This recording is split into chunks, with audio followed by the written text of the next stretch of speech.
An oil trader just lost $17 million on tokenized crude in a single liquidation.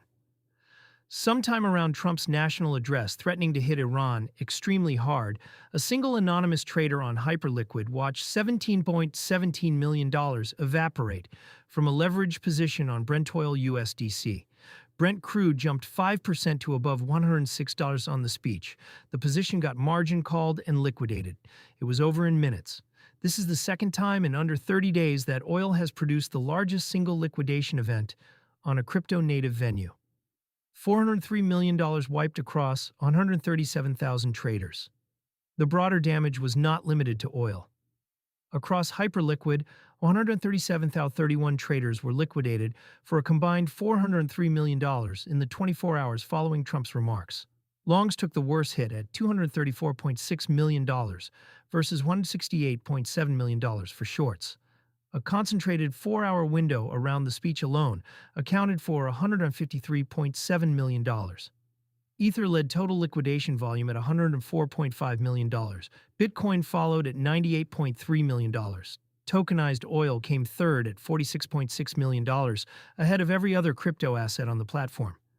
As of April 2, 2026, BRENTOIL-USDC was trading at $107.19 with $977 million in 24-hour volume and $515 million in open interest.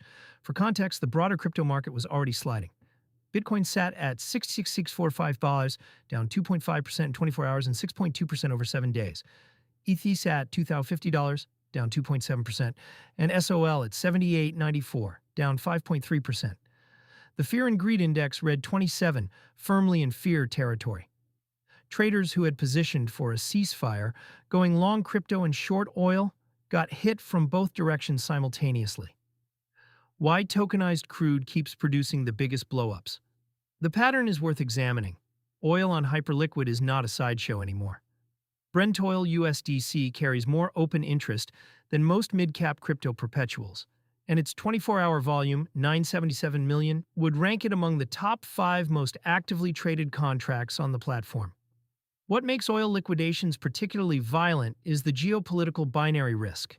Crypto markets drift on sentiment, macro data, and flow patterns. Oil moves on headline-driven supply shocks that arrive without warning.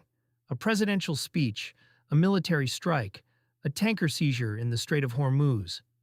These are discontinuous events, not gradual repricing. Leveraged traders get no chance to adjust. Hyperliquid's permissionless listing model, HIP3, is the reason tokenized commodities exist on a DeFi venue at all. Any asset with a Pyth or Chainlink Oracle feed can get a perpetual swap market without requiring approval. That speed-to-market advantage attracted commodity speculators who were already comfortable with crypto exchange interfaces.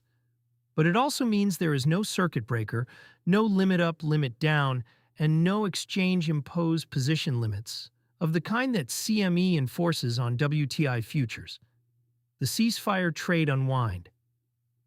The specific positioning that blew up was what multiple analysts have called the ceasefire trade.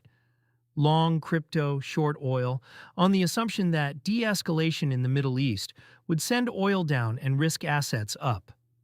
When Trump's address made clear that escalation, not resolution, was the near-term trajectory, both legs of the trade moved against holders simultaneously.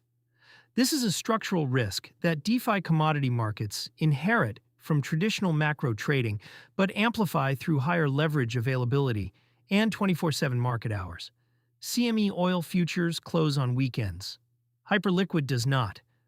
The gap risk that traditional commodity traders manage through reduced weekend exposure simply does not exist as an option here, because there is no weekend.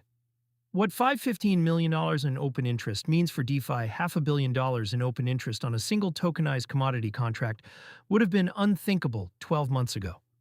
Hyperliquid's total open interest across its permissionless market crossed $1.2 billion in early March. Oil alone now accounts for roughly 43% of that figure. The implication is straightforward. DeFi derivatives platforms are no longer crypto-only venues. They are multi-asset trading platforms where geopolitical commodity risk can produce losses that match or exceed those from crypto's own volatility. That $17 million single liquidation would be unremarkable on CME or ICE. On Hyperliquid, it was the largest individual position to be force closed across all asset classes. For crypto card users and self-custody wallet holders who interact with DeFi protocols, the lesson is about counterparty and collateral risk. Assets held on these platforms as collateral can be liquidated by commodity price moves that have nothing to do with crypto fundamentals.